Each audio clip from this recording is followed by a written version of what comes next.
It's a pleasure to be with you today. My thesis is that the borders are not the fundamental heart of the turmoil in the Middle East today.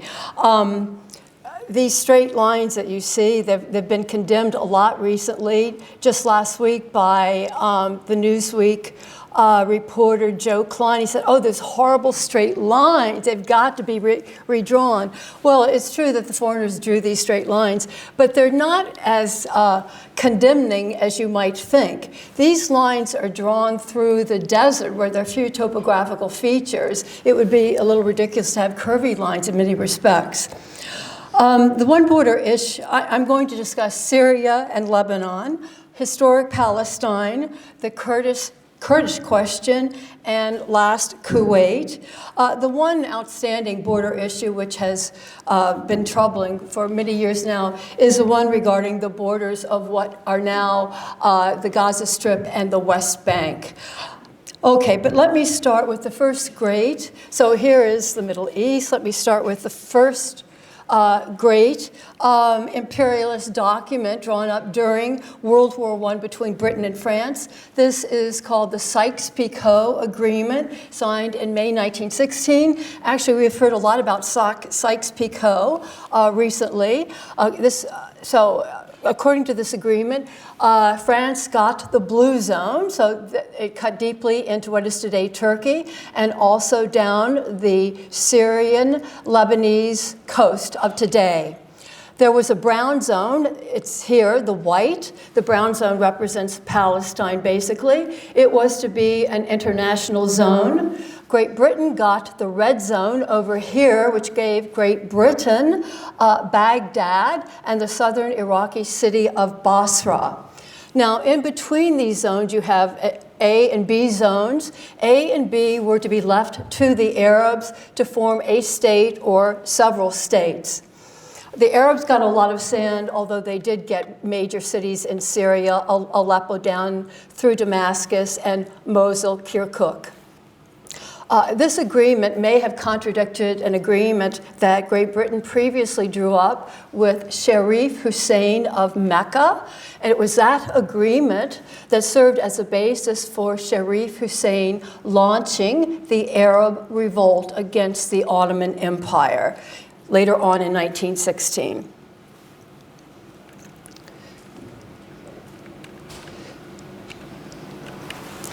Okay, so the Sykes-Picot Agreement was soon superseded. It was first superseded by the famous Balfour Declaration issued on November the 2nd, 1917. The British Foreign Secretary, Lord Balfour, said that His Majesty's government views with favor the establishment in Palestine of a national home for the Jewish people. The Sykes-Picot was also superseded by the award of mandates after World War I. This occurred in April 1920. So this completely superseded Sykes-Picot. According to the mandates agreement, France got Syria here and what would become independent Lebanon, while Great Britain got the mandate of Palestine, defined as a territory on both banks of the Jordan River, and Great Britain got Iraq. Now, at the same time, the Arabs were meeting in Damascus, or just right before the mandates were announced. A Congress held in Damascus, March 1920, elected Faisal, who was the son of Sharif Hussein. Faisal actually led the Arab revolt. Faisal was elected king of Syria, and this was envisaged to be a greater Syria. So it would have included Syria of today, Lebanon, Palestine on both banks of the Jordan River.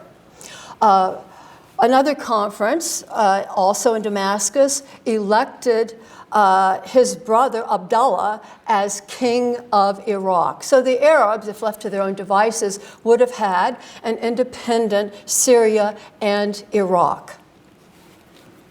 But that was not to be. Okay, let's look more closely at Syria, Lebanon.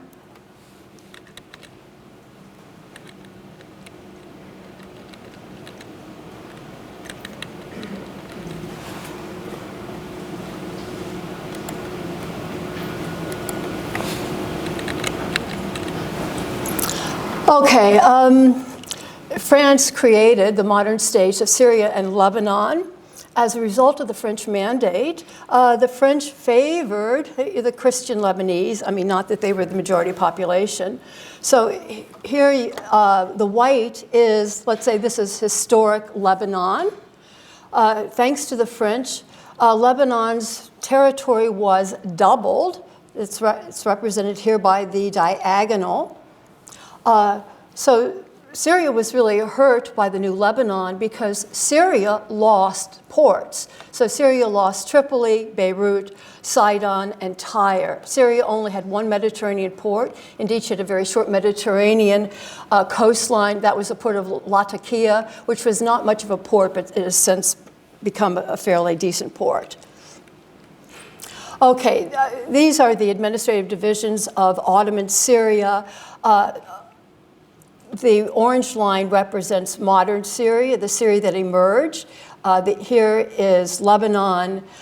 Here we have Israel. Here we have Jordan. Syria also lost southern Syria, meaning what became Jordan and Israel and its territory. So Syria also lost this. So Syria was the big loser here.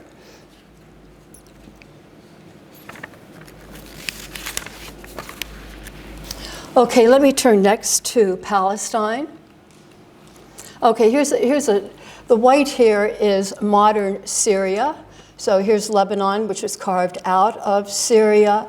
The Syrians will also lose this diagonal territory here. In 1939, the French give this territory to Turkey, which very much wanted to have it. If you look at Syrian road maps today, they will not show this boundary. The boundary of Syria will come straight across here, including the diagonal. But that will never be changed. Turkey will not relinquish that territory.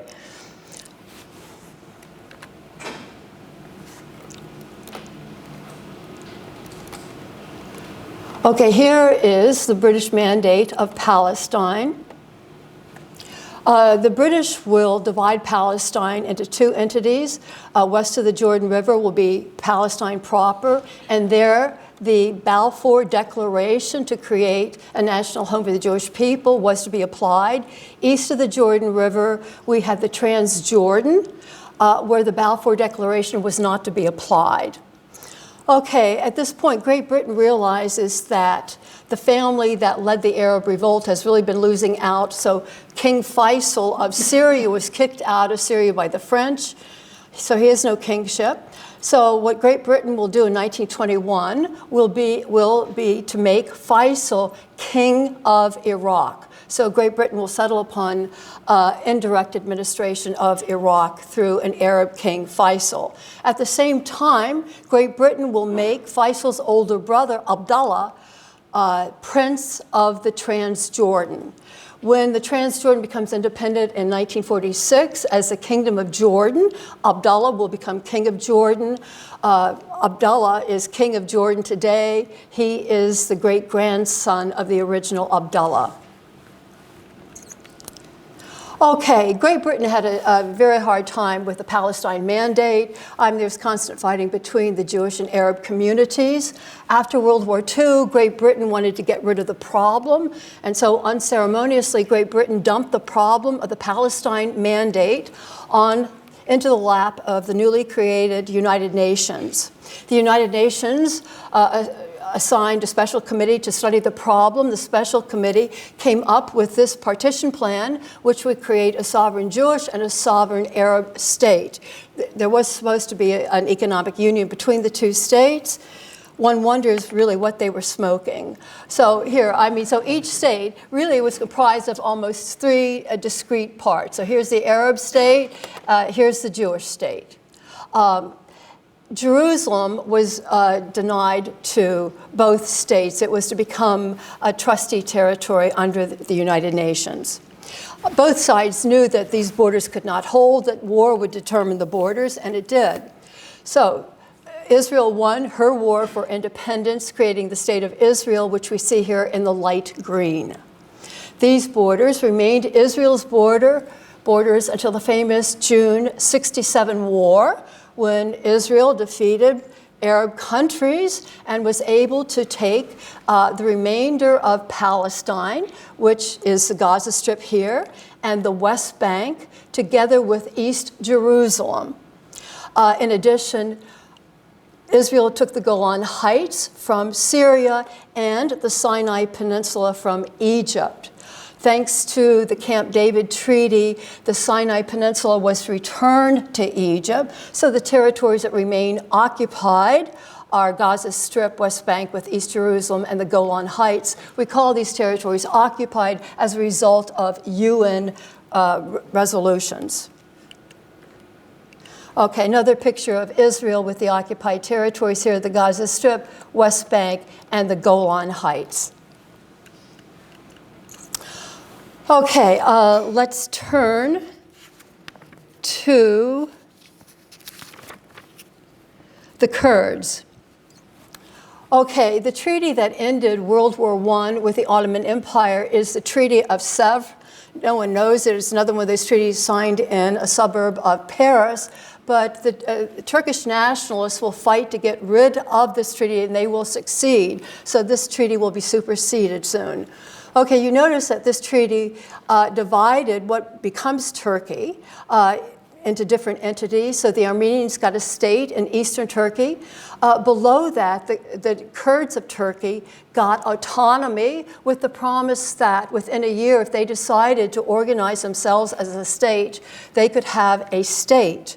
At the same time, this treaty drew the borders between Turkey and Syria, which is the French mandate, and between Turkey and Iraq, which is the British mandate. So an international border was drawn. This treaty also said that the Kurds here in Iraq, if they chose to unite with the Turkish Kurdish state, they could do so. So the Kurds have been promised a lot, and they haven't forgotten any of these promises.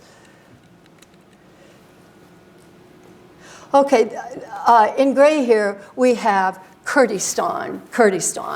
And the problem of a Kurdistan for the Kurds is that it spills over 4 countries. Half of the world's Kurds are here within Turkey's borders. The second greatest contingent of Kurds is here in Iran. The third greatest contingent, the Kurds whom we hear so much about today, are Iraq's Kurds, who number about 5 million. And then we have the Kurds in northeastern Syria.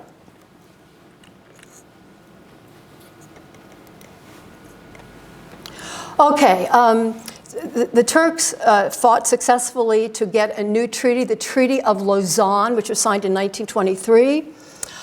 So that treaty is much more favorable for Turkey. So Turkey is free of outside powers. That treaty also drew the border between Turkey and Syria, but it did not,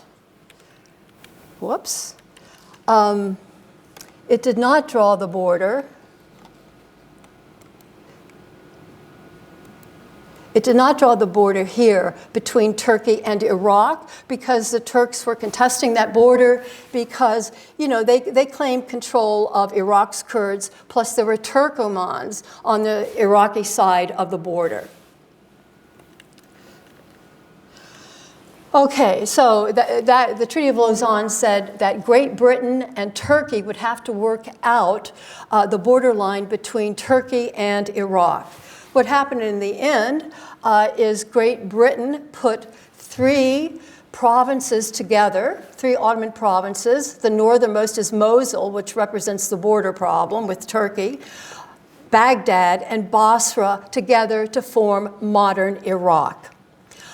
Great Britain went to the League of Nations, and the League of Nations confirmed that Great Britain could have the province of Mosul, which became part of Iraq. And so in came the Iraqi Kurds. Okay, here's modern Iraq today. Of course, so the borders look very similar. Okay, the Kurds have caused all kinds of problems for Iraq. I mean, they have been in a near constant state of revolt from the early days of the Mandate period because of the prior promises that had been made to them. Okay, the Kurds have been helped by two developments. One was Saddam Hussein's invasion of Kuwait, which resulted in his being kicked out of Kuwait back into Iraq, which resulted in the coalition establishing no-fly zones, one across northern Iraq, the other across southern Iraq. The northern Iraq no-fly zone is one that concerns us. Here, the diagonal here is Kurdish territory, Iraqi Kurdish territory. That no-fly zone went through the Kurdish territory. It provided a protective umbrella for Iraq, for the Kurds, and the Kurds made full use of it. The Kurds established a regional parliament and put themselves well on the road to autonomy, if not statehood. Okay, the second development that ended up favoring the Kurds is recent ISIS activity in Iraq as well as Syria. Okay, the ISIS activity is shown here in the orange. The Kurds, who have a good militia, the Peshmerga, they use the opportunity of Iraq's total chaos to grab Kirkuk. Here, Kirkuk. Kirkuk is the center of oil production in northern Iraq. The Kurds had always claimed Kirkuk as being traditional Kurdish territory, and so now they availed themselves of the opportunity to grab it. So they have improved their situation economically. Okay, last border to consider is that represented by Kuwait. So see Kuwait here, Kuwait.